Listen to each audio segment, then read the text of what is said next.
G'day, it's Alex here, and today I want to take you through a bit of a guide on how to remove the tanks, the fuel tanks in the FV432. I've looked on YouTube and I haven't found anything about this on there, so rather than shut it all up today and finish it off, I'd rather put together a bit of a brief discussion on how to do it. So if anybody's got to do this in the future, at least they'll have this as a starting point. Okay, our vehicle's 13EA52, as you see, and she had some very, very dirty tanks caused by rust, and they had to be removed and cleaned. Had some advice from various people, including some people that used to work on these vehicles, you know, in service, and they sort of informed me what to do, and we'll just go through that step by step. Just to look at the components, we've got a tank on the driver's side here, and we've got another tank over here on the passenger side. I think they hold about 250 litres each, and we've got the fuel strainer box down there as well. So let's just go through. First of all, as I said, we had very, very rusty tanks, and what was happening here was the actual outlet of the tank was clogging up with rust and starving the engine of fuel, and of course the strainer box was becoming clogged, and the filter was continually being clogged with rust particles. So decision was made, we've got to get this thing out, you know, and clean them up. So this is what we did. So in order to prepare to remove the tanks, they actually have a big about 3/8 of an inch thick plate that covers both of them. So in order to get those to get the plates off, what we've got to do is remove a lot of gear in the back. First of all, you probably noticed there the ventilation system that runs down both sides of the vehicle. That ventilation system has to be removed about halfway, and that section has to be taken out. So if you look at the little nozzles, I think it's the end nozzle and two nozzles up, they have to be removed, and then you'll see that there's a bolt there. Where is it? Yeah, there's a bolt there. Trying to get the camera on it. Yeah, that one over there. That one over there in the frame there. That bolt there is accessible through the nozzle hole. So what you do is you remove the nozzles, and that little bolt with the washer and the nut becomes exposed, and you remove that. So you have to remove the ducting, and that goes for both sides of the vehicle. Then after you do that, you've got to start taking off all of the gear that's going to prevent these tanks from coming out. And there's the switch there, the light switch on the back door, that has to come off. I've already put that back on again. And over here there's of course the switch that the contacts for the rear tail lights on the door as well. So yeah, all of that stuff's got to come off. And of course on this side we had to actually take the seat off at the back. So the back section of seat had to come off, and in my case I didn't have a seat on this side, but if I had a seat on this side it would have to come off as well.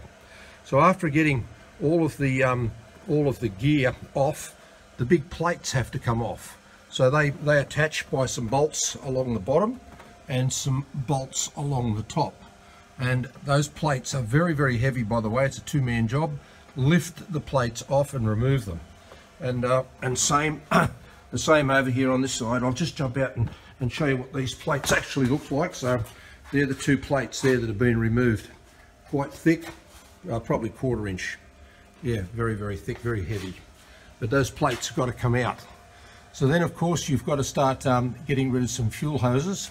And if we look over here on the driver's side tank, we've got the overflow fuel hose up the top. That's got to come off. So that runs right around the roof and goes up near the back door, where you take it off here. So that removes. So you take that whole section of pipe out. There's some cabling for the fuel gauge up there on the top of that tank. That goes around the side there. That has to be disconnected from the connector so that can be removed with the tank. And you'll see that there's a couple of straps here these straps. There's one there and one there. So of course you've got to remove this bracket here and that bracket there, and of course undo the straps and release them. These are the straps that hold the tank in place. So then you lift this up and put it up on the roof. So what I did with mine, I just connected it up here on the roof with some cable ties to pull them up out of the way, to allow the tank to come out without fouling on the straps. So undo the straps, lift them up and tie them up. And of course on this side you've got the overflow pipe on the top. You've got to take that out as well. So that disconnects there. And of course up at the back door, it disconnects up here on the junction as well. Now comes the fuel hoses. These are the fuel lines that go down to the strainer box. So you've got to take both of those off, that one there and that one there, and of course take off the hoses that go to the pipes, I should say, that go the return to the injectors. So yeah, I disconnected the pipes, and of course I disconnected them here and here, and removed these pipes completely because they had to also be cleaned thoroughly. They were full of crap as well. So very important when you're cleaning the tanks also to clean the pipes. And of course the pipe that goes from here down to the cock down here, I actually cleaned these in situ. I didn't take them out of the vehicle, so I was able to do that. Same on this side. In order to get access to this pipe here, you've got to remove this cover as well. I've already put it back on again. It's got a lot of electrical contacts underneath. So taking these pipes out as well, and they go over here and over here. So as I say, all of these have got to be thoroughly cleaned as well because they're full of grot, especially on this T-piece. It's absolutely chockers with crap. Okay, so then of course you've got to start thinking about removing the tanks. So if we go up to the top of the vehicle, I'll just pop my ladder here so I can get up the top and explain. So we've got our fuel cap. So what we do is we actually mark, and I'll put a little scratch here, a little scratch here. We actually mark so we can put this back on the same way. Remove the cap, and yep. And then of course you've got to take the strainer out as well and remove the chain, take the cap off. Undo these bolts around here, and this whole section will just lift straight off. That actually has a sort of a compression joint that pushes down on the top of the tank and seals the top of the tank, but easily removed. Just remove the bolts. Be careful not to drop them in, of course, and then of course lift that out. And you've got to do that on both sides of the vehicle. Okay, so once we've got that done, it's time to start thinking about taking the tanks out of the vehicle. Now, around the inside of these tanks, there's sort of a felt lining. So the felt lining is in the bottom section of the tank and on the back of the tank. And that felt lining, believe it or not, actually sticks to the paint on the tank. So the tank seems to be sitting in there as rigid as anything. So it's a good idea to get a piece of timber and push it down inside the fuel filler nozzle up there, and just lever and give the tank a bit of a bash from inside. You know what I mean? Sort of lever it. So you're levering it this way. Then come down here and give the tank some good thumps here with a piece of timber, and over there with a piece of timber, and all of a sudden the tank will come free, because the only thing that's keeping it in there is the gluing between the paint and the felt. Okay, so once you get the tank free and wobbling around, it's ready to come out. Now be aware that this tank is heavy. They weigh like 45 kilos each. It is definitely a two-man job. So the way that you take the tanks out is you actually roll them from the top. So the top rolls out into the vehicle, and then the tank lays almost flat. Yeah, so we've revolved at 90 degrees, and then it's lifted up and lifted out. That's how we do both the tanks to actually get them out. So yep, it seems daunting, but it's not. So once you get them out, and you'll see why you've got to remove all of this stuff, because the tanks actually come straight out. They can't foul on anything, and they've got very, very little clearance around them. They do fit in very, very snugly. So once you get them out, you'll notice that on the ends of the tank there's an inspection plate, and on the top around the filler neck there's a big circular plate that you can take off as well. So the whole idea is you remove both of the plates on both tanks, including, of course, on this one the fuel gauge, which is just up in there. That comes out as a whole, so you undo the screws around that and that comes out.